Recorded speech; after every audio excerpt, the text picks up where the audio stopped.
Notre invité ce matin, Olivier Besancenot, bonjour. Bonjour. Porte-parole du nouveau parti anticapitaliste, le NPA. Olivier Besancenot, grève, mobilisation, manifestation. Vous êtes vous-même en grève, je crois. Oui, depuis jeudi dernier. Depuis jeudi dernier. Est-ce que vous croyez une seconde que le Premier ministre annoncera demain le retrait de la réforme des retraites?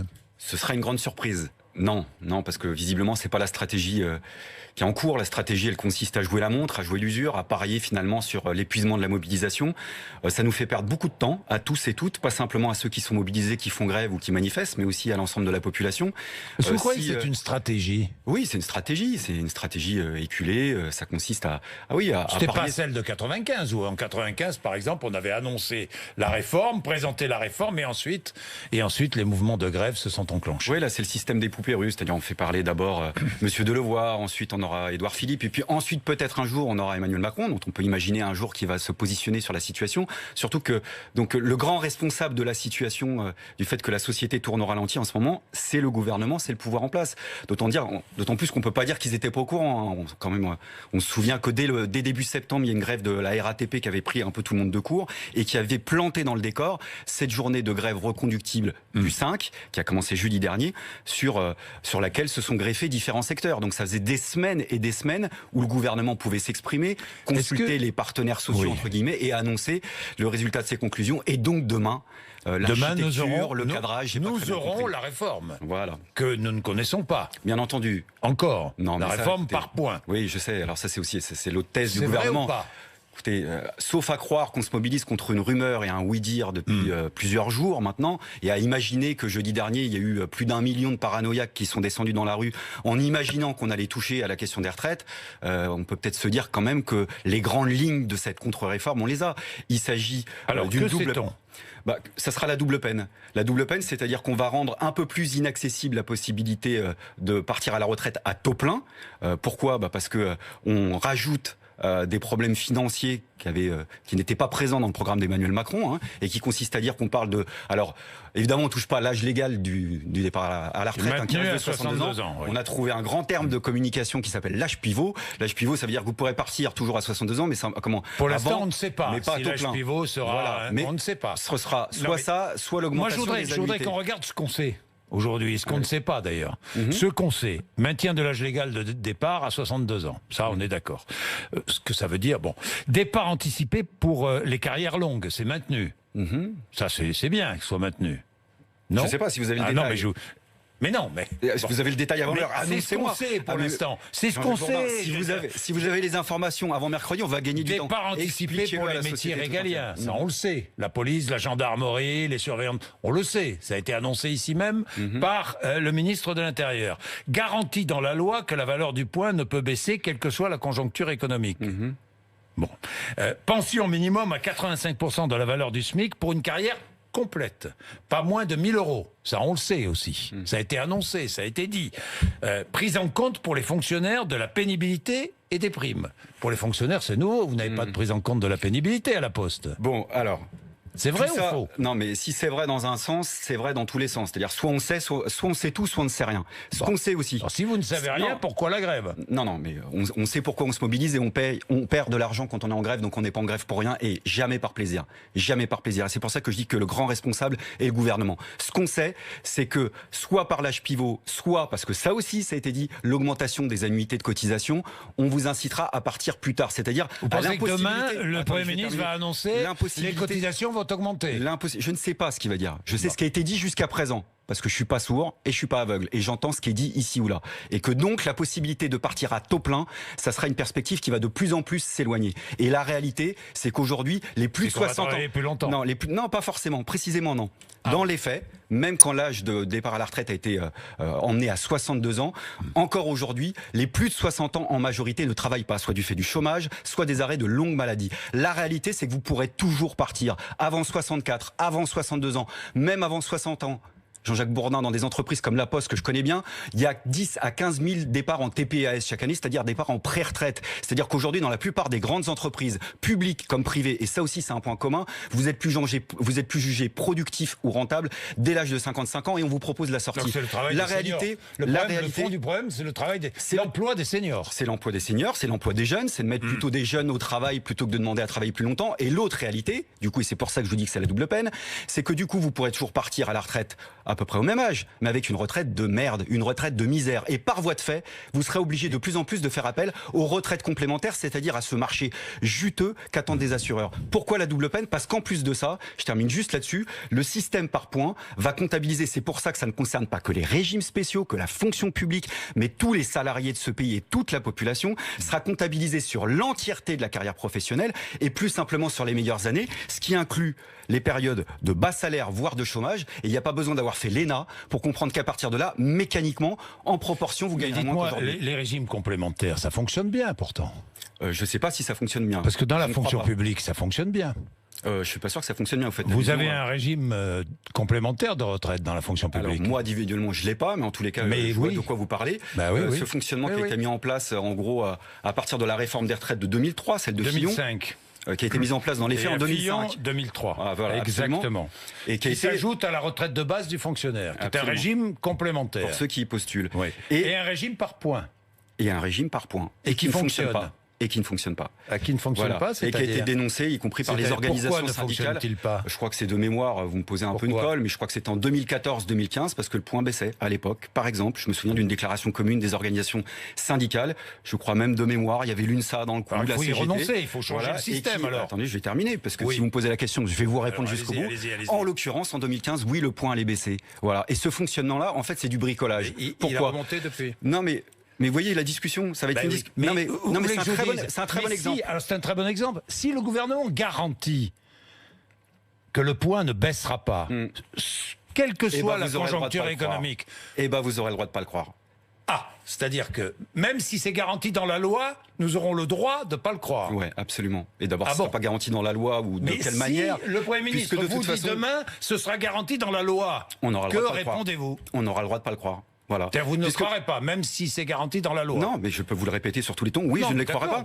Pourquoi? Parce qu'on connaît le poids des conjonctures économiques. Quand il y a une grande crise financière comme celle de 2008-2009, on dira il y avait une loi avant. À quoi sert la loi? On va en faire une autre. Mais vous savez, les gouvernements sont les premiers à défaire les lois qui les arrangent pas forcément.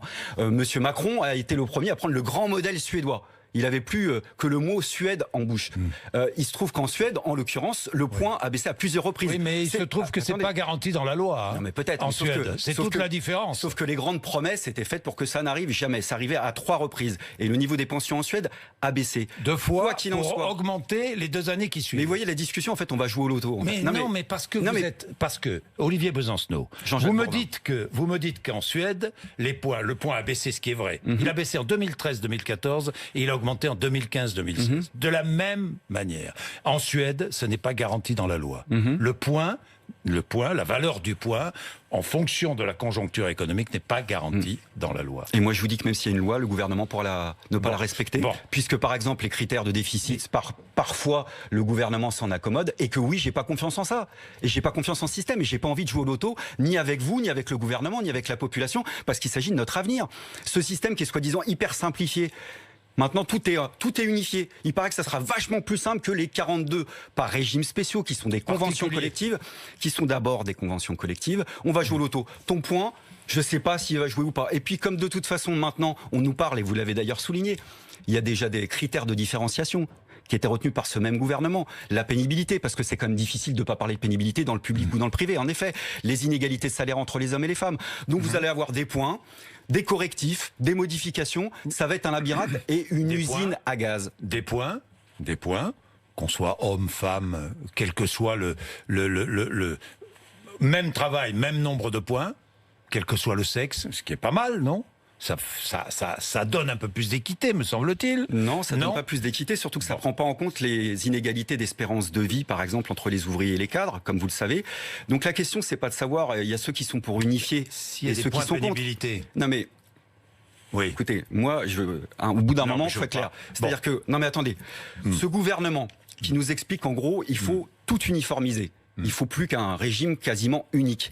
C'est le même gouvernement qui, au moment de la loi du travail, vous en souvenez, vous expliquait qu'à l'époque, on en avait ras-le-bol de ces choses uniformisées et qu'il fallait que des accords d'entreprise. C'était du sur-mesure qu'on allait vous faire, Jean-Jacques Bourdin. Entreprise par entreprise. Il y a plus de 38 000 accords d'entreprise chaque année. C'est beaucoup plus que les régimes spéciaux, beaucoup plus que 42 conventions collectives. Et ça, le gouvernement, à l'époque, il trouvait ça à la mode. On parle de sécurité sociale. Il y a plus de 1000 mutuelles en France, avec des frais de gestion qui sont 5 fois plus importants que ceux de la sécurité sociale. Vous voulez uniformiser tout ça? Je suis pour. Un seul système de protection sociale. Le débat avec le gouvernement, c'est pas ceux qui sont pour le statut quo et ceux qui sont pour le changement, c'est quel changement on effectue. Moi, je suis pour niveler vers le haut les acquis sociaux. Jusqu'en 1993, on était à 37 annuités et demie pour tous dans le public ou dans le privé. Et j'ai le défaut de croire que les 1 ou 2% du PIB qui nous manquent pour revenir à la retraite à 60 ans à 37 annuités et demie pour tous et rétablir l'égalité entre le public et le privé, ça devrait pouvoir se trouver. Quand je sais que 0,001% de la population détient dans ce pays 30% du PIB, 30% des richesses de ce pays, on va pas me faire croire qu'on peut pas trouver 1 ou 2% plutôt que de continuer à se bouffer entre nous, entre le public, le privé, les différents statuts des uns et des autres. Moi, je me bats pas que pour moi. Je me bats au nom de la mémoire des anciens qui se sont battus pour qu'on ait une vie après le travail. Pas une survie, pas une fin de vie, une vie après le travail. Et je me bats aussi pour nos enfants. De quoi leur avenir sera fait? Aujourd'hui, il y a une multitude de gamins qui se disent de toute façon, ma retraite, je la verrai jamais. Mais c'est catastrophique comme bilan politique. Alors qu'on a les moyens, on est en train de nous faire croire que la France est un pays pauvre.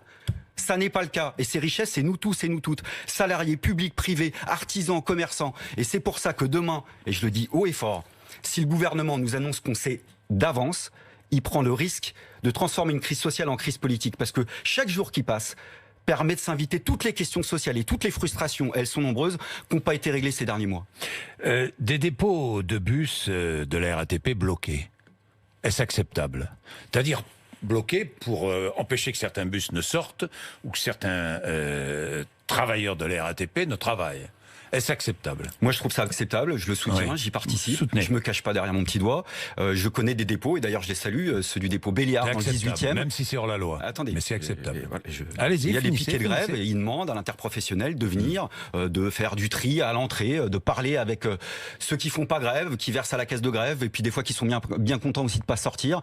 Ceci étant, pour répondre au fond de votre question, puisque je ne me cache pas derrière mon petit doigt, rien ne remplacera la grève. C'est-à-dire le fait de se mettre en grève. Et là, je m'adresse à tous ceux qui nous regardent. Si le gouvernement ne nous donne pas satisfaction, alors il faudra agir tous et toutes, d'une manière ou d'une autre, en faisant grève, en manifestant, en allant voir les dépôts de ceux aujourd'hui qui se mobilisent. Je sais qu'il y en a qui seront pas d'accord avec moi, qui sont pour la réforme, ça c'est un choix.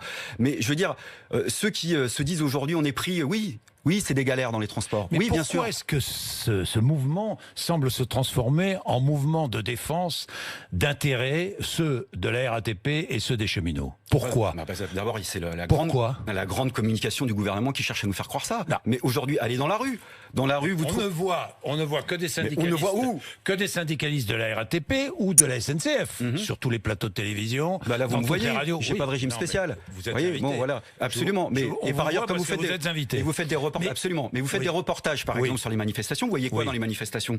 Des avocats, des salariés du privé. Moi, j'ai vu des salariés de Renault. J'ai vu des salariés du commerce, parce qu'il y a un appel à la grève dans le commerce, y compris dans ces secteurs, y compris dans des petites entreprises. C'est pas vrai que c'est qu'une mobilisation. Et d'ailleurs, si c'était le cas, très belle lurette que la mobilisation aurait été stoppée, aurait atteint ce plafond de verre qu'on n'arrivait pas à dépasser. Qui souffre le plus de la grève et des blocages? Qui souffre le plus? Le CAC 40 s'en moque. La bourse, elle monte. Qui souffre le plus? La vente en ligne? Ouais. Alors là, mais Amazon se régale en ce moment, Olivier Besancenot. Moi, vous n'êtes pas d'accord. Je serais plus prudent. D'accord. Bon. Mais moi, je suis comme vous. Je suis pas Madame Irma. Je lis pas dans le mar de café. Mais si ça continue comme ça pendant plusieurs jours, je pense que même du côté de la situation économique, ça risque de grincer des dents et des dents sévèrement. La situation économique, c'est les PME. La balle sera dans ce sont les TPE qui vont souffrir le plus. C'est bien pour ça que moi. Mais écoutez, je suis pas indifférent à ce qui se passe. C'est là en ce moment on passe des heures de galère, des jours de galère dans les transports. Ce sont les plus modestes. Je préfère. Ce sont les plus modestes. Ça ne m'a pas échappé, Jean-Jacques Bourdin. Et la raison pour laquelle je dis à ceux qui nous écoutent et qui nous regardent, vaut mieux parfois quelques jours de galère dans les transports plutôt que des années de misère et de pauvreté pour les retraites de demain. Et plus on sera nombreux et nombreuses, plus ce sera réglé. Je m'adresse aussi à ceux qui nous écoutent et qui nous regardent. Moi, toute l'année, j'entends des gens qui se plaignent, qui sont pas contents, de la politique menée par le gouvernement actuel. Mais qui galère ? Mais nous tous. Le salarié de la RATP galère. Nous tous, bien sûr. Le salarié Bien sûr. de la SNCF Bien sûr. galère. Oui. Ou celui ou celle qui fait 20 km à pied pour aller bosser. Non, moi, Qui galère Jean-Jacques le Bourdin, plus ? je vais vous dire quelque chose. Qui ? Je ne participerai. Je vous pose la question. Mais moi, je vous dis et je vous réponds. Ah oui. Je vous réponds. Aujourd'hui, on est 85 ou 90% de la population à se faire bouffer à la même sauce. Alors, on peut continuer à se jalouser des miettes entre Mais nous. il ne s'agit pas de à se regarder... jalouser. Non, mais laissez-moi terminer. Oui. À regarder l'acquis social du voisin en imaginant que c'est un grand privilège. À ce rythme-là, on va tout perdre. Tout perdre. Parce que chacun a son petit acquis social. J'ai reposté ça, mais ça me parle tellement. On vit dans une société où ceux qui gagnent 100 000 euros par mois arrivent à faire croire à ceux qui en gagnent 1800 que leurs principaux problèmes viennent de ceux qui gagnent un peu moins ou un peu plus. On est en train de se faire bouffer à la même enseigne. Alors on peut continuer à se jeter des anathèmes, publics, privés, salariés, chômeurs, retraités. Oui, bien sûr, il y a des salariés qui commencent à dire « Oh, les retraités pourraient faire un petit effort ». Il y a des retraités qui commencent à dire « Ah bah du côté des actifs, à l'époque, de mon temps, ça se passait pas comme ça ». Il y a des salariés qui disent « Les chômeurs, ils sont un peu responsables de leur situation ». J'entends même certains chômeurs qui disent quand même « T'as déjà un boulot, donc arrête de te plaindre et ne fais pas grève ». Et résultat des courses, 100 000 euros de crédit d'impôt compétitivité emploi et de subventions qui ont été données aux entreprises pour créer de l'emploi. Soi-disant, il y a toujours autant de chômeurs, je le maintiens aujourd'hui dans ce pays. On trouve rien à faire contre la fraude fiscale, 100 milliards d'euros par an. On a des milliards, des dizaines de milliards qui nous passent au-dessus de la tête. C'est-à-dire qu'on utilise l'argent de nos impôts pour une politique qui ne fait rien. En tous les cas, de l'argent public qui n'est pas prévu pour ça. L'argent de nos impôts, Monsieur Bourdin, ça devrait financer nos services publics. Nos services publics, ils sont en train de partir en vrille. Le service public hospitalier, il est en train de disparaître sous nos yeux. Aujourd'hui, il y a eu 100 000 fermetures de lits. 100 000 fermetures de lits en 20 ans. Un lit sur 5. Alors que tout le monde s'accorde pour dire que la fréquentation dans les urgences, elle a explosé. En gériatrie, on est en train, en gériatrie, alors qu'on nous explique même sur la question des retraites qu'on n'en finit pas de vieillir, en gériatrie, on va fermer des nombres de lits d'hôpitaux. Donc moi, je dis l'argent public, ça doit aller pour les services publics. Et derrière tout ça, c'est pour ça que vous avez raison de dire qu'il y a quelque chose de plus profond finalement. C'est que la retraite, c'est la petite goutte d'eau qui fait déborder le vase. Monsieur Macron ne supporte pas les dernières poches de solidarité qui restent dans cette société. Et pas simplement parce que c'est viscéral. Pourquoi ? Parce que ces poches de solidarité, qu'on parle des retraites, de l'assurance chômage ou qu'on parle des services publics, échappent à la logique de la rentabilité. Le budget de la protection sociale, monsieur Jean-Jacques Bourdin, c'est plus important encore que le budget de l'État. Il est supérieur d'un tiers. Et d'un point de vue capitalistique, je vais me mettre à leur place 30 secondes, ça va vous faire bizarre, mais ça les rend malades parce que c'est de l'argent qui dort. Et c'est pour ça que ça fait des années et des années qu'ils cherchent à mettre le grappin dessus. Ce qui se trame derrière tout ça, c'est la possibilité pour les assureurs de mettre la main mise sur le marché des retraites. C'est ça qu'ils attendent. Olivier Besancenot, je termine avec, je change de sujet, avec Jean-Luc Mélenchon condamné à 3 mois de prison avec sursis, amende de 8 000 euros. Vous êtes le seul à l'avoir soutenu. Jugement politique, vraiment ? Le seul, parce que j'ai même vu Julien Bayou, le nouveau patron des Verts, dit « Je me réjouis que notre pays soit capable de juger ses responsables politiques ». Je suis vraiment surpris d'être le seul. Vous me l'apprenez, sérieusement, oui. Sans bluffer. Je suis surpris. À part la France Insoumise. Bah écoutez, moi je suis pas d'accord sur tout avec Jean-Luc Mélenchon, mais la France Insoumise... Mais c'est un jugement politique. C'est un jugement politique. Je pense qu'il y a beaucoup de politique dans ce jugement. Écoutez, on parle de sursis pour ces mots. Il a le sang chaud, il est bouillant. Est-ce que les responsables politiques sont au-dessus des lois ? Est-ce que les responsables politiques... J'ai jamais dit ça. Jamais dit ça.